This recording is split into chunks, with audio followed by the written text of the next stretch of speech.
Pemudik yang akan ke Pulau Jawa dan Pulau Sumatera atau sebaliknya harus mengetahui pola operasi yang dilakukan PT ASDP Indonesia Ferry Persero saat menghadapi angkutan lebaran nanti.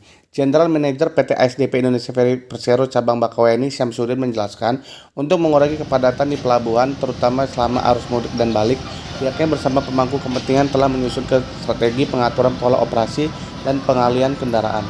Pada arus mudik dari Jawa menuju Sumatera, kendaraan mobil kecil dan bus diarahkan melalui Pelabuhan Merak. Sementara sepeda motor serta truk golongan 5B dan 6B akan melalui Pelabuhan Ciwandan. Adapun truk golongan 7, 8, dan 9 akan dialihkan ke Pelabuhan Bandar Bakau Jaya atau BBJ. Ia menyebut pengalihan arus kendaraan juga diterapkan di jalur tol, di mana kendaraan yang keluar melalui exit tol Cilegon Timur yang akan diarahkan ke Pelabuhan Merak, Ciwandan, dan BBJ. Sementara kendaraan yang keluar melalui exit tol Merak akan dialihkan sesuai dengan jadwal check-in. Sepeda motor dan truk yang melintas di pertigaan Cilegon Timur akan diarahkan menuju Pelabuhan Ciwandan. Sementara pada arus balik dari Sumatera menuju Jawa, kendaraan sepeda motor, mobil, bus, serta truk golongan 5B akan dilayani melalui Pelabuhan Bakauheni. Sedangkan truk golongan 6B, 7, 8, dan 9 akan dialihkan melalui Pelabuhan Wikabeton dan Bandar Bakau Jaya. Ia menegaskan pentingnya perencanaan perjalanan dengan membeli tiket lebih awal. Ia mengingatkan seluruh pengguna jasa wajib memiliki tiket sebelum tiba di pelabuhan karena tidak ada lagi penjualan tiket secara langsung di lokasi. Dengan membeli tiket jauh-jauh hari, masyarakat dapat terhindar dari kepadatan, memastikan perjalanan lebih nyaman serta terjadwal.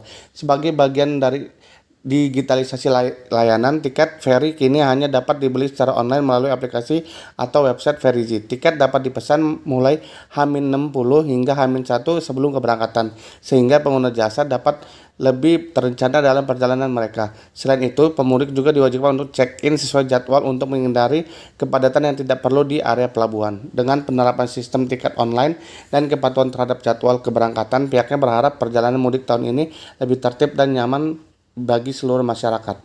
Dari dermaga yang ada, 7 dermaga yang ada di kita, 1 dermaga eksekutif, 6 dermaga reguler, itu kita siap, ditambah lagi kesiapan kita di BPJ.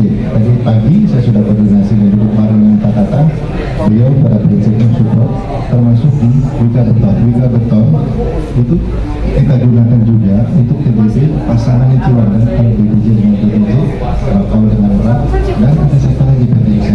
Jadi memang yang kita sekarang melakukan itu perbaikan jalan, kekerasan, pembetonan maupun pengaspalan yang kita ketahui. Kenapa? Itu nanti akan digunakan terus TBB kendaraan roda 2. Sehingga kami sangat siap, mudah-mudahan 1-2 hari lagi, minimal sebelum tanggal 21 kami akan tulis kesiapan kami dan teman-teman nanti bisa datang mempertanyakan kepada kami apa yang sudah kami lakukan dan apa yang dalam setelah tanggal 21 bisa kami lakukan. KBBJ atau KBBJ ya, KBBJ itu untuk golongan 789, golongan 789. Sementara golongan 2 sampai 6 masih bisa lewat sini. Dengan catatan juga apabila terjadi kepadatan di dalam pelabuhan, yang kami prioritaskan adalah kendaraan penumpang. Jadi kendaraan barang yang boleh melintas bukan dilarang tapi tidak menjadi prioritas. Pak, boleh 67 yang ada di sana. Ya, total kapal itu diperkirakan lebih dari 70, hampir 75 unit.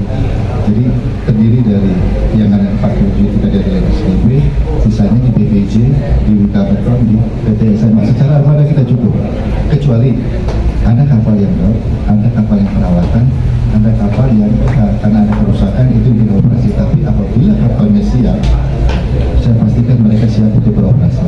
Jadi terkait jadwal, terkait